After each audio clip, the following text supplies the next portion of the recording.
Out of where Marco about over the TV so better so bad I cannot comment. Now I'm near Donald so I'm a another and John Dramani Mahama about president formally official on any president of Ghana into no need be or no near the man now and they could see a speech or the mind some or the two dry me vision then all my mind same bang and how to make a sempa before. Nana down quite kufado, Nina, a board now it's in summer. Young President John Dramani Mahama or the two Dana and check one of me and could see in some Nina, I see Emra. President Jerry John Rawlings of blessed memory, our nation was returned to a multi-party democracy with a new constitution that went into effect, and the Fourth Republic was officially established. I refer to it as a reset because on that day in 1993, we made our fourth attempt at establishing a democratic system of government with term limits based on free, fair, and transparent elections. The handover of power on January 7, 2001, between former President Jerry John Rawlings and at the time the newly elected President John Kufuor tested that reset, and our nation passed with flying colors. So today, with my induction as the new President of the Republic of Ghana, history is being made once again, and it is a history worth repeating every 4 years with each newly elected President. Today, we're also making a different kind of history, one that speaks to our maturity as a democracy, a nation of citizens enfranchised with the authority at the polls to determine their political future. Today's exercise between the outgoing President, His Excellency Nana Addo Dankwa Akufo-Addo, and I feels a bit like a deja vu. That is because 8 years ago to this day, on January 7, 2017, we shared this same space and performed this same transitional exercise. At the time, I was the outgoing president, having served one term, and he was the incoming president, having been given a mandate by the people of Ghana to lead this great nation of us. He and I both understood on that day, as I'm sure we are today, that it is the people of Ghana that we are elected to serve. Somehow, it seems fitting that it is with Nana Akufo-Addo that I twice shared this stage and this unique historical distinction. Because Nana Akufo-Addo and I began our national political careers in Parliament in the same year, 1996.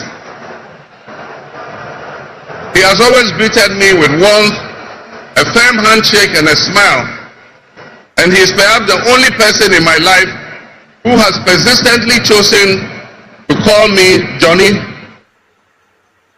While we belong to opposing political parties, we shared a sense of mutual respect. In those early days, we probably could not have imagined that destiny would bring us to the leadership of our respective parties, and that we would have to face off 3 separate times as we each vied for the highest office of the land.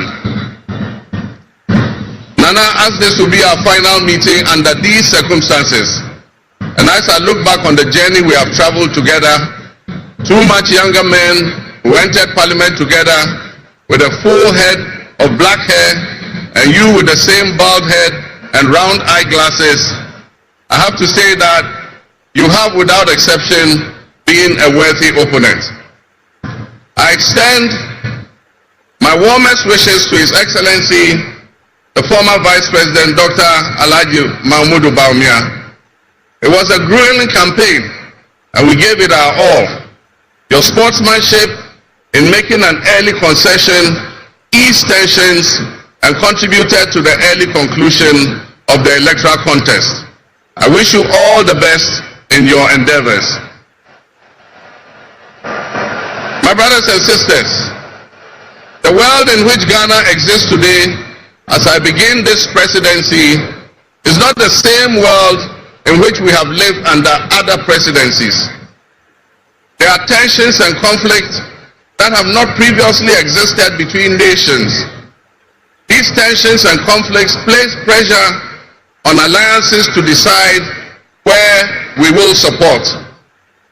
There's a seismic shift happening within the system of global economic dominance. Whereas the G7 nations, United States, the United Kingdom, Canada, France, Germany, Italy, and Japan once provided the highest percentage of the world's GDP, over the last decade, that number has been steadily dropping. However, the combined total of the GDP of the BRIC nations, Brazil, Russia, India, China, South Africa, Iran, Egypt, Ethiopia, UAE, their GDP has been consistently increasing. In 2023, for instance, the G7's combined total of world GDP was 30%. But by 2029, that number is predicted to drop to 27%. In 2023, the BRICS percentage of world GDP was 37.3%. And so what does this mean to us in Ghana? What could it mean to our economy? Where do we fit in this geopolitical maelstrom? Technology such as artificial intelligence has taken us to new heights, opening up the potential for national, financial, and personal security issues that we are not yet able to imagine. One example is the use of misinformation and algorithm manipulations on social media platforms to sway a particular group's sentiments towards or away from something. Now more than ever before, we need to strengthen our ties with our neighbors to ensure that we're working together to keep our sub-region safe. We stand in solidarity and work in alliance with all our neighbors in the sub-region. Recognizing the history of our borders, we also acknowledge that on the other side of our country's borders are our family members. They may be Ivorians, they may be Togolese, they may be Burkinabes, they may be Nigerians or Malians, but they are also Akans, they are Kasinas, they are Gwans, they are Ewes, they are Nzemes, they are Hauses, they are Moshis and Gurmes, because we are all part of one another, one big family. With the increase of the climate crisis, and as the waters grow warmer, melting the Arctic ice and permafrost, there's a greater likelihood for viruses that have been frozen and thought to be extinct for decades, perhaps even centuries, to begin to spread and create another global pandemic. The changing climate conditions, increased population density in urban areas, and mass international travel are enabling existing viruses to spread and mutate at a faster and faster rate than they did before. This is a serious challenge. Let us not forget the toll that the past epidemics of viruses like Ebola, COVID, and Mpox have taken on the families and communities and medical infrastructure in several of our neighboring countries and in the sub-region. Let us also not forget how swiftly and completely the COVID pandemic brought the entire world to a screeching halt. My government will be working diligently to strengthen our public health systems while monitoring the global health situation so that when, and not if, but when the next pandemic or epidemic occurs, the loss of lives in Ghana will be minimal. The larger world exists around us and to some extent within us. While we cannot and should never use it as an excuse to stray from the direct and immediate needs of Ghana for the well-being of our citizens, we must also bear in mind that the affairs of the world, if we care to shape, lessen, avoid, or even at the other end of things, maximize the effect they have on us.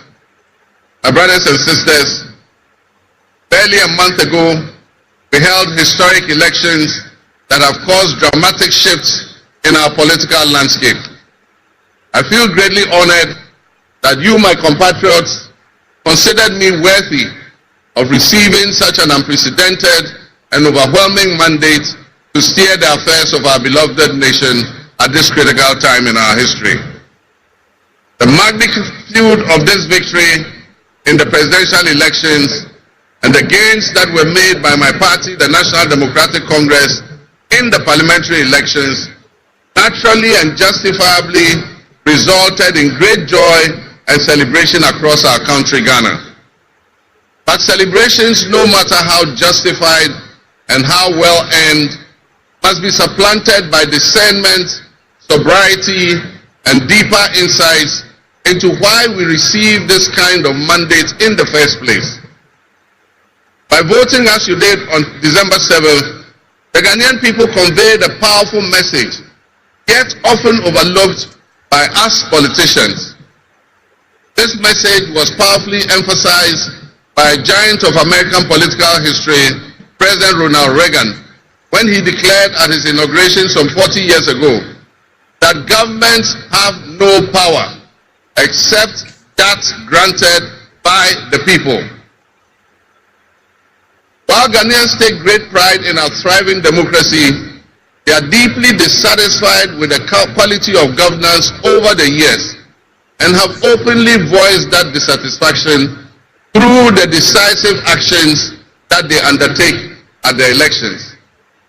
Our people also understand that democracy is not just a token adorned with periodic elections